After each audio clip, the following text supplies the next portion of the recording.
Assalamualaikum warahmatullahi wabarakatuh. Perkenalkan, nama saya Muhammad Budi Santoso, NIM 1921311046, HPI 5B.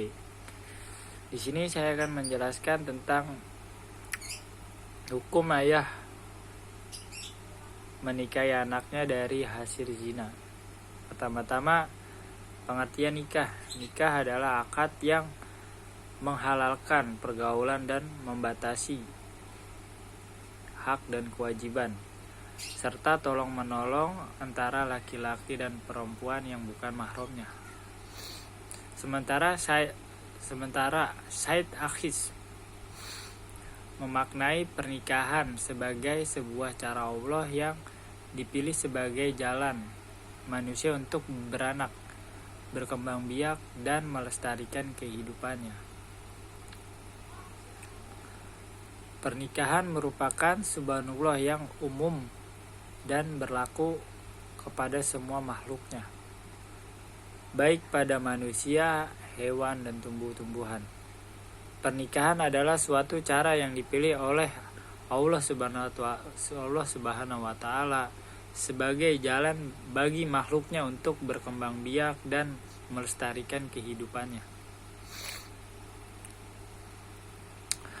Rukun nikah dibagi menjadi 5, yaitu 1. Adanya calon suami dan istri yang tidak terhalang dan terlarang secara syar'i untuk menikah. 2.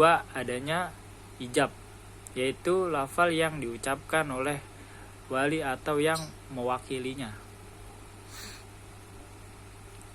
3. Adanya kabul, yaitu lafal yang diucapkan oleh suami atau yang mewakilinya. 4. Wali, yaitu pengasuh pengganti perempuan pada waktu menikah atau orang yang melakukan janji nikah dengan pengantin laki-laki. 5. 2 orang saksi, yaitu orang yang menyaksikan sah dan tidak sahnya sebuah pernikahan. Syarat nikah. Syarat yang harus dipenuhi oleh kedua mempelai, yaitu 1. Syarat bagi calon mempelai pria antara lain beragama Islam, laki-laki, orang jelas orangnya, cakap, bertindak hukum untuk hidup berumah tangga. 2. Bagi calon mempelai wanita antara lain beragama Islam, perempuan jelas orangnya, dapat dimintai persetujuan, tidak dapat menghalangkan pernikahan. 3. Bagi wali dari calon mempelai wanita antara lain laki-laki beragama Islam mempunyai hak perwalian, tidak terdapat halangan untuk menjadi wali. 4. Syarat saksi, yaitu minimal 2 orang saksi menghadiri ijab kabul, dapat mengerti maksud akad, beragama Islam, dan dewasa. Hukum nikah dibagi jadi 5, yaitu sunnah bagi orang yang berkehendak dan bagi yang mempunyai biaya sehingga dapat memberikan nafkah kepada istrinya, dan keperluan lain. 2.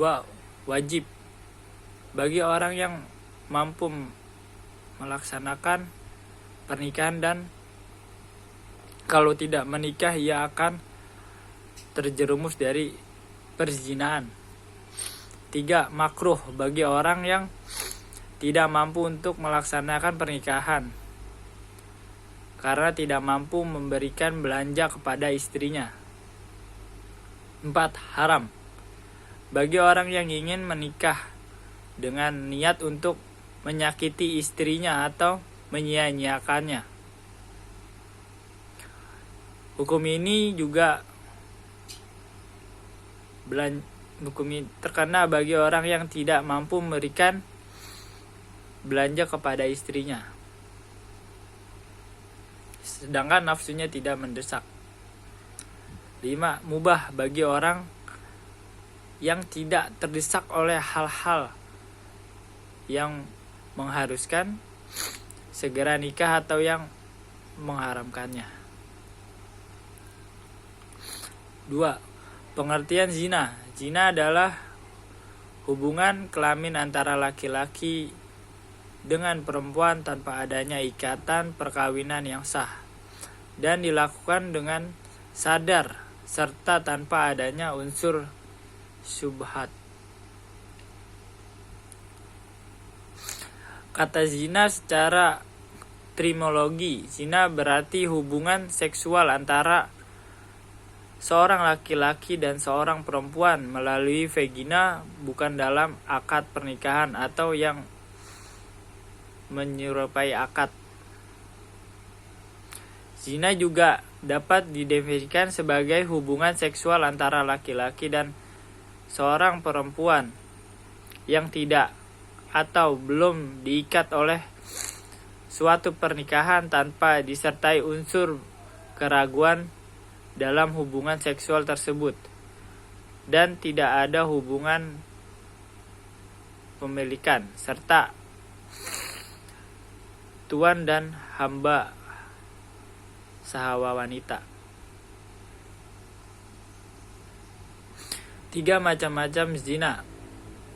Zina dibagi menjadi 2 macam, yaitu zina ghairu humsan adalah perbuatan zina yang dilakukan oleh pria atau wanita yang belum menikah.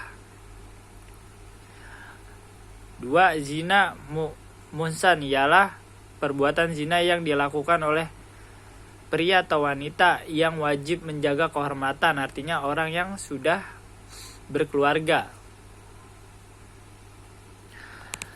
Selanjutnya, menurut mazhab Hanafi, setiap anak yang lahir setelah melekat pada dirinya berbagai hak yang wajib dilindungi baik oleh orang tua maupun negara. Hal ini mengundang makna bahwa orang tua dan negara tidak boleh menyia-nyiakan, terlebih menelantarkan anaknya, karena mereka bukan saja menjadi aset keluarga, tapi juga aset keluarga bangsa.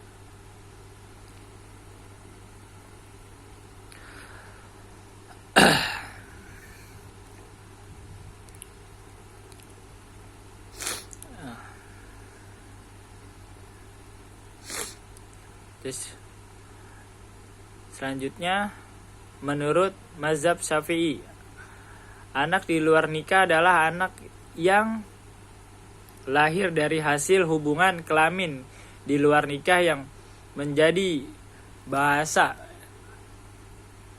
di sini adalah anak di luar nikah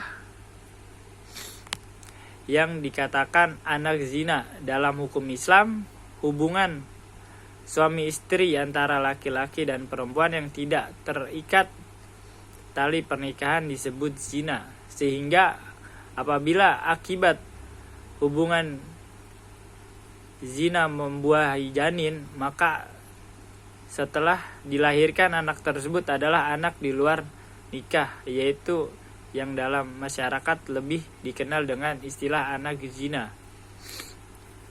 Anak zina ini adalah anak yang lahir dari hasil hubungan kelamin tanpa pernikahan, karena perbuatan yang dilakukan oleh orang yang menyebabkan kelahiran anak tersebut perbuatan zina, termasuk ruang lingkup macam-macam fikih jinayah. Zina adalah hubungan kelamin antara laki-laki dan perempuan tanpa adanya ikatan perkawinan yang sah, dilakukan dengan cara sadar serta tanpa adanya unsur syubhat.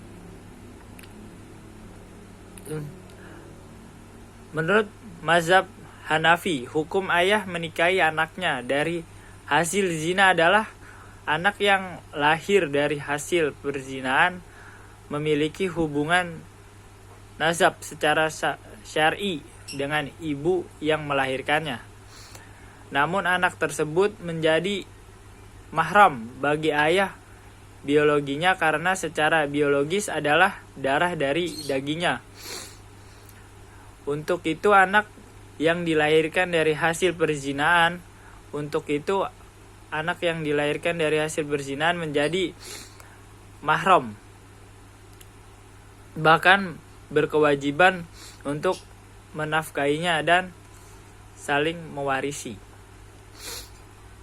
Menurut mazhab Syafi'i, hukum ayah menikahi anaknya dari hasil zina sebagai berikut. Anak yang dilahirkan dari hasil berzinahan boleh menikah dengan ayah biologisnya karena tidak ada nasab dengan ayahnya, karena tidak terlahir bukan dari pernikahan yang sah, karena timbulnya status kemahramannya terjadi karena sebab pernikahan. Mazhab Hanafi mengharamkan pernikahan dengan anak perempuannya yang berasal dari hasil zina. Sementara mazhab Syafi'i membolehkan menikah dengan anak perempuan yang berasal dari hasil zina, walaupun sebagian ulama Syafi'iyah mendapatkan bahwa perbuatan tersebut makruh.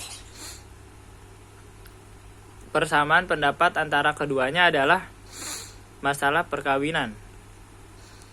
Anak yang dilahirkan dari hasil zina tidak mempunyai hak perwalian dari bapak biologisnya.